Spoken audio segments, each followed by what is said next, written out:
So hi everybody. I am very pleased to welcome you today for this session where we are going to know how RAG systems can be implemented in production.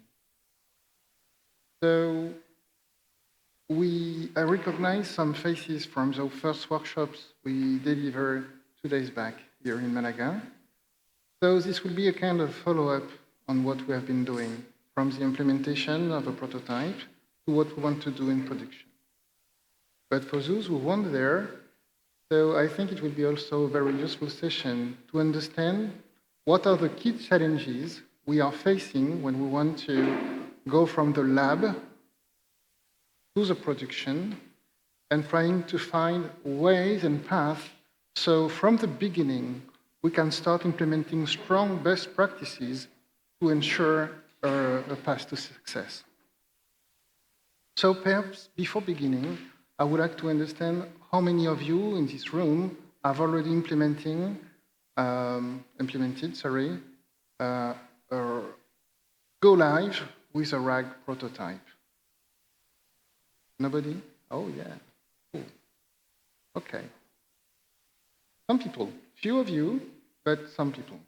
Okay. So before diving into that, let me talk about the company I am working for, DataStax. Perhaps we don't know us, but in fact you know us.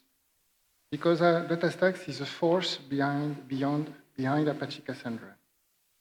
And Apache Cassandra is fueling very strategic data problem in the world, especially for the big companies like Apple, like Netflix, Spotify, and others. And for instance, all the applications on Apple that starts with an I are working on a technology on which DataStax has been contributed.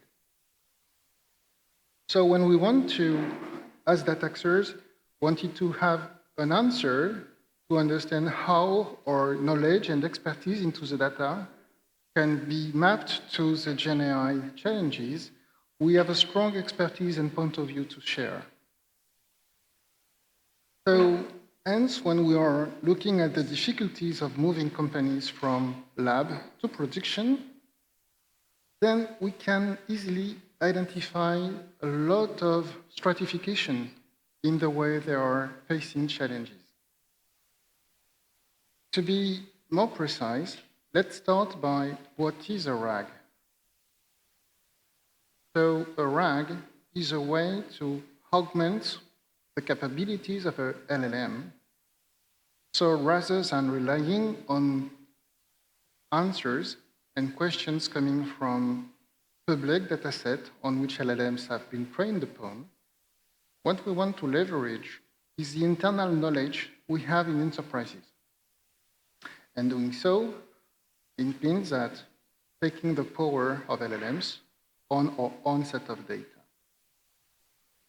So in this diagram, basically what we are going to do in a RAG implementation is having a query sent to an LLM, to an agent LLM, and if the information is already in the knowledge of the LLM, the response will be made immediately as a done. Okay? However, perhaps we will need to acquire some information based on external knowledge we have stored and pre-processed as a vector stored in a vector database. So here, let's imagine we don't have the answer in a LLM like GPT. We are going to retrieve this information from a vector store. Then what we are going to use in another LLM to summarize this information and send it back to the first LLM to retrieve back the answer to the end user. So from this diagram, you can easily understand that part of the difficulties will be regarding the heterogeneity of the data sources we have to deal with. Also, how this information, depending on this type, is it real time, is it batch, will also come with this type of difficulties. And of course, privacy and security will be key topics to handle. But on top of that, inherently, the intricacies of a RAG pattern comes with its own challenges by itself. And when you slice that for what makes a RAG pipeline, you can understand that from the pre-processing, from the way we need to play with prompts, and from that, sometimes building prompts can be kind of a challenge, clearly. Because there are a lot of techniques to deal with, but still, it won't be enough to prevent hallucinations. It won't be enough to prevent the way you will need to make your application more efficient. But one of the difficulties is in the way we will build multi-agent orchestrated frameworks. Because in fact, we are not building a direct path when we are building GenAI pipelines. We are building very complex equations where machine learning is dealing with neural networks, is dealing with NLP techniques and document retrieval approaches. And finally, we cannot escape, very rarely, but we cannot escape the fine-tuning of a model, very rarely. So knowing and having that in mind shape and give the tone of the difficulty we need to face when building a RAG pipeline. So far from being easy, very far. So there is a kind of an illusion between what we can experience in a lab or in a prototyping approach compared to what we are going to experiment when we are going to move to the production stages. So when we go deep or deeper, we see that, okay, we have an entire type of topology in terms of architecture. We can slice this difficulty based on the different stages of what makes a GenAI pipeline. But we can also step back and say, okay, if you listen to enterprises nowadays, what makes them a very difficult thing to move towards the move to prod? Well, if you are a bank, you have two issues. Or any regulatory type of institutions, you have two issues. The first one is you need to use supported software. However, in the GenAI space, most of the libraries, most of the components are open sourced. So is it reasonable to think that for institutions and big enterprises with critical and regulatory constraints, we can go to production with things that are clearly unsupported? No. And secondly, it's about how we can offer a way to deal with privacy and security so the data is never exposed or used to improve the LLM knowledge. And finally, what we have been experiencing as well is that a RAG mechanism is not something static. It's data in motion. It's living. So as you move in your RAG, as users are going to use your GenAI applications, what is going to happen is, well, data is going to drift. So the accuracy of what you are going to get from the queries is going to have a less relevant and accurate score. So far, I understand that we have been dealing with the challenges and describing the landscapes of what needs to be solved and not went to the solution. But before we dive into that, there is an extra layer of depth where we can look in terms of challenges. Well, you are a developer, most of you, today, and Your reality when implementing GenAI is first dealing with the libraries. And doing a pip install is easy. But in reality, when you start to think in terms of pip install equations, well, wow. First, you can waste a lot of time dealing with the library combinations findings. Secondly, the libraries are going to be broken often. So, wow, how can I manage beyond the freeze mechanism a way to avoid wasting time, ensuring that the combination of the libraries I am going to use is effectively the one which is relevant to my use case and for the environment I am in.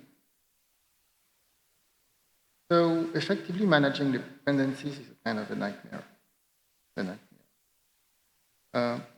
Let me give you an example.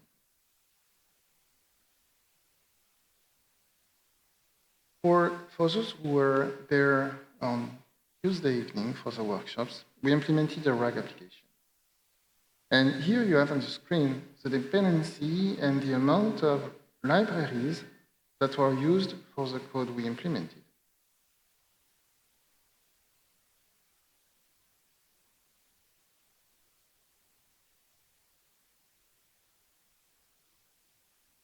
Yes, it's a lot. Mainly, these libraries are open source, so they are not meant to work together in a synchronous way, because most of them don't care each other about the other. So how are you going, from a developer's perspective, be able to manage this type of management of libraries? This is a strategic point, because this is where the agility in your code, the portability of it, the way you are going to be able to provide agility in your developments, in the way to make your application more closer to your customer requirements, will become very, very, very, very hard. And this is reality. And I'm keep on scrolling to show you what it means. So, in a nutshell, we need to deal with hundreds of libraries, hundreds of dependencies, sub-dependencies, and so on. So one question. Are you library managers? Are you developers? So we can understand that here we have a huge risk factor in the way we have to answer this topic about library management when it comes to GenAI. Because a break somewhere, before you find it, perhaps looking for solution on Stack Overflow won't be enough for your GenAI in production to effectively work. So it means that if you don't have a way of managing properly these libraries, you won't be able to place into production strategic purposed application based on GenAI. Simple and sad.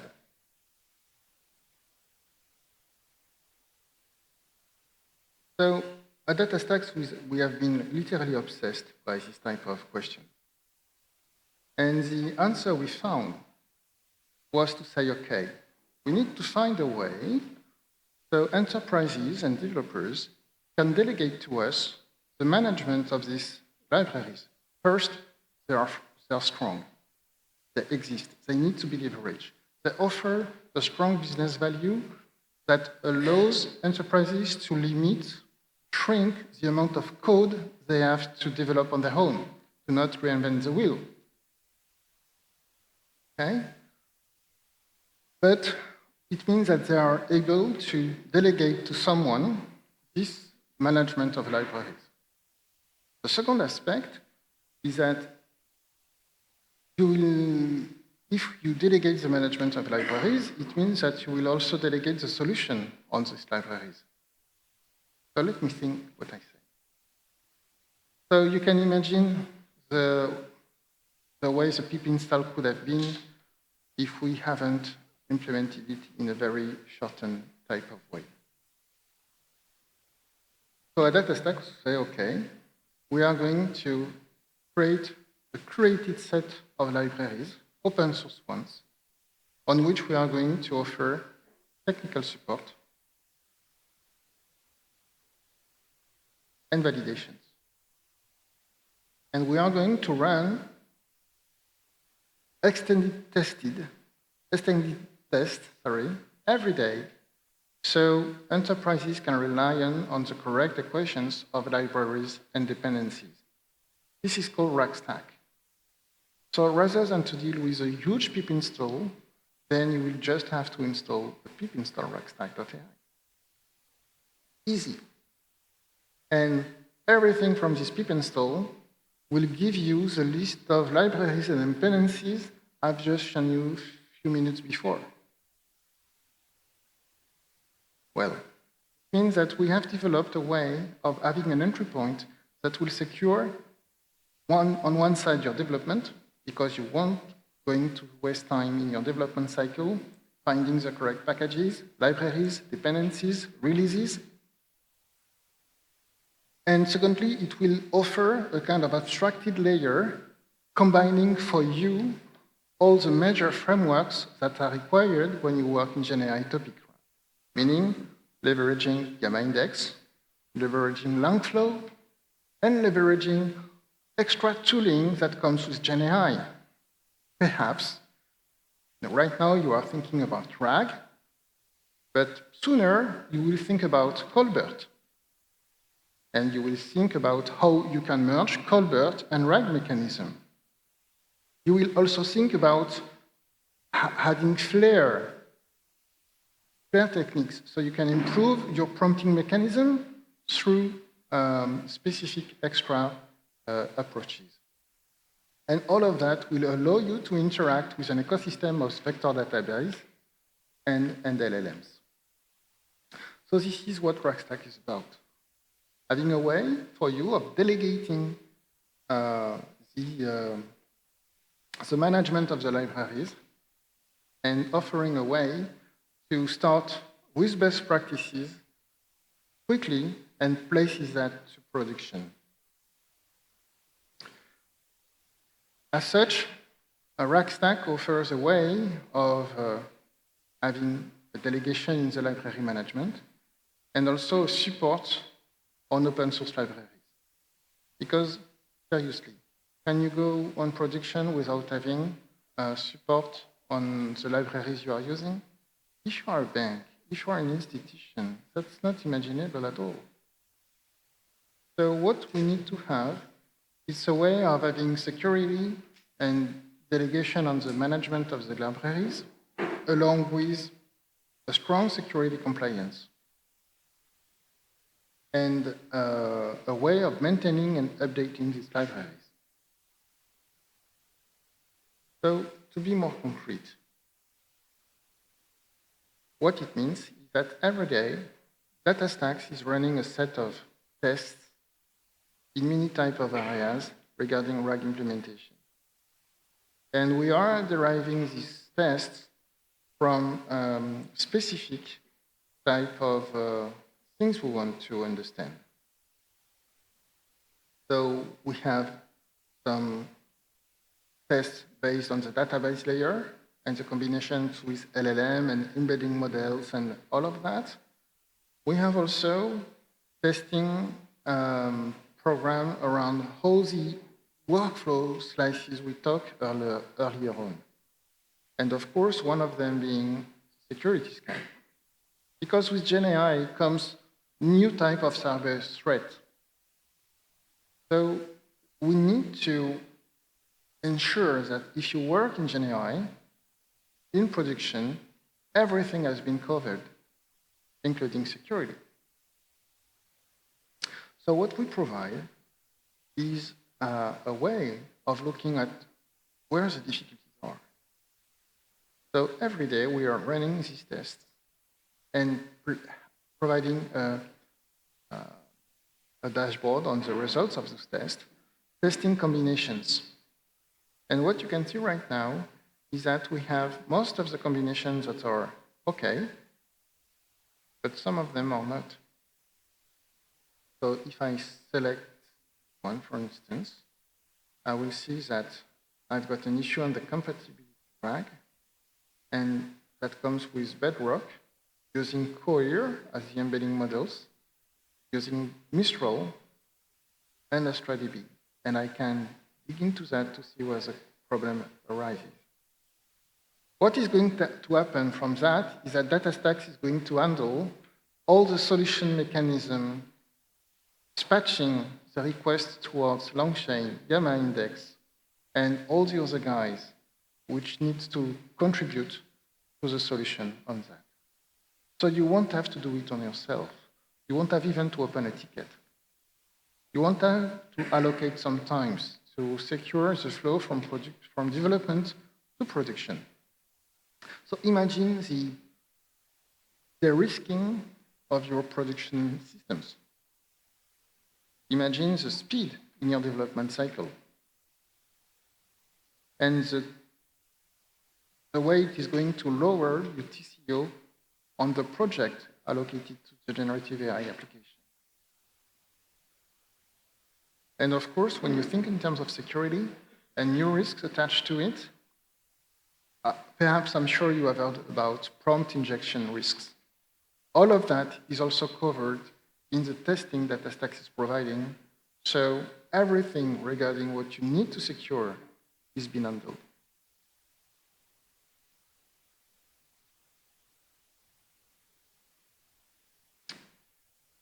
So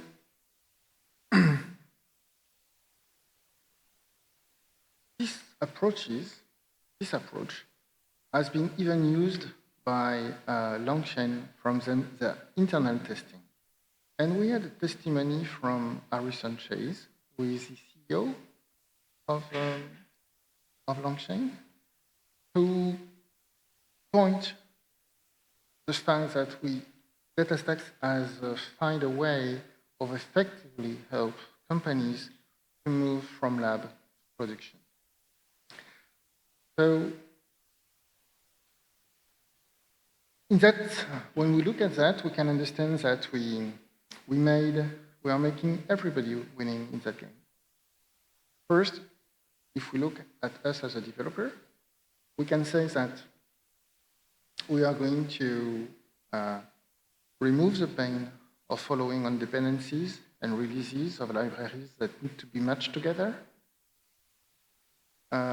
We are going to secure the application in a way that is very specialized, very precise, accurate, and on time. And we are going to be in a position to have a supported way of moving to production while still using open source libraries, which are the most elements today of the generative AI ecosystem. Having said that, it means that we have created an alternative for you to avoid forking type of frameworks, which is kind of insane when you think about that. Of course, you can fork LangChain. Of course, you can fork LLamaIndex and other type of frameworks because they're open source and open. But does it make sense? So just a way of finding a workaround on things that have to be addressed in another way. Don't you think? So that's a clear way of managing efficiency here and avoiding reinventing the wheel where you don't need to do so. Also, it means that you will lower the cost of the technical debt. We provide you more agility in your dev and more power in the way you will be able to answer some complex requirements. So instead of that, you can choose to use RAGStack, and this will simplify your user experience because it's simple to install, it's simple to use. It means that you can start quicker, go faster to production, the time to market will be lower, and you will have a de-risked go to production. Of course, all of that matters if behind the scene, all the components are meant to be efficient. And for us, it means leveraging serverless and managed databases, which can handle the vector store in a way that it can fit with real-time implementation, scalability, high availability for the vector information, meaning leveraging what we know the best at DataStax, meaning building architecture, distributed architecture on the database to serve that purposes. And from that, because we cannot think in terms of improving a way of developing that could sacrifice to performance, because we're thinking for scale, for enterprises. The way we implemented the connectivity to our vector database means that we have a very strong advantage. If you compare with Pinot code, we are just 74 times better.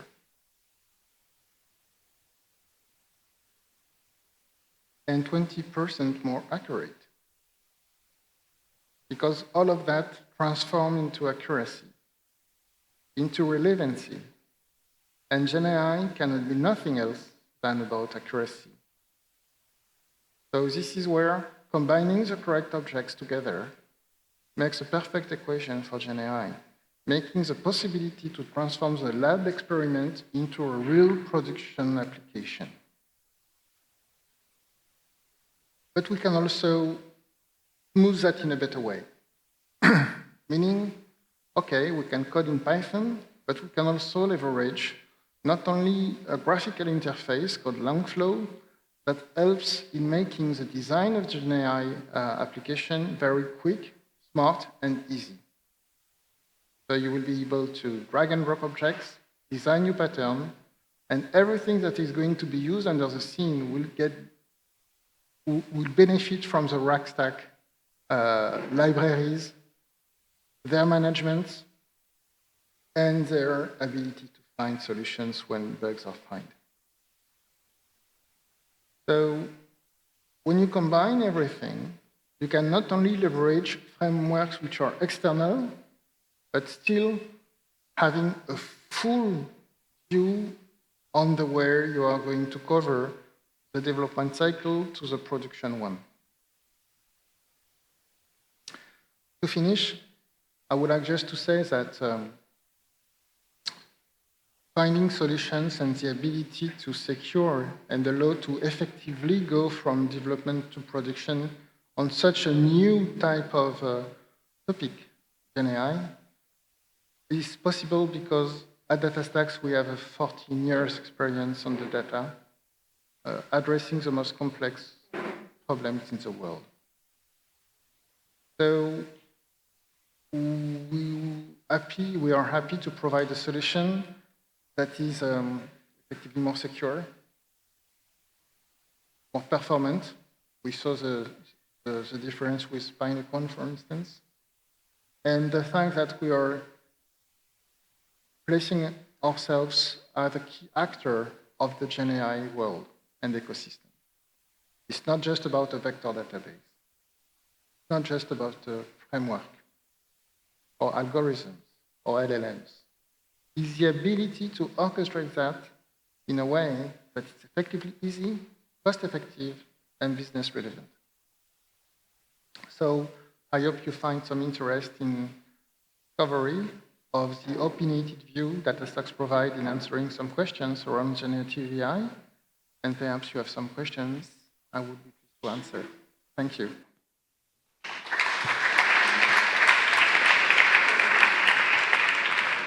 Thank you very much, David.